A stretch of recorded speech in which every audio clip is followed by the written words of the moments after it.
கடவுளை பத்தின உங்க ஐடியா என்ன?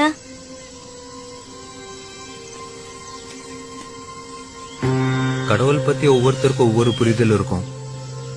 என்னோட புரிதல்ல இருந்து வேணா ஒண்ணு சொல்றேன், உங்களுக்கு புரியுதான்னு பாருங்க.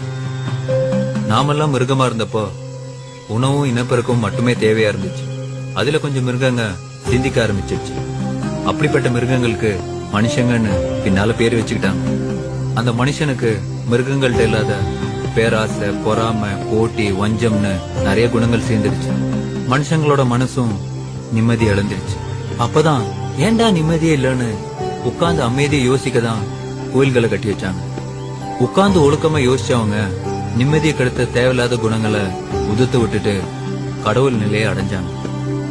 அந்த கடவுள் நிலையை அடைஞ்சவங்க கொடுத்துட்டு போன சிலபஸ் தான் திருமந்திரம், திருக்குறள், பகவத்கீதா, குர்ஆன், தம்மபதம், பைபிள்னு எல்லாம்.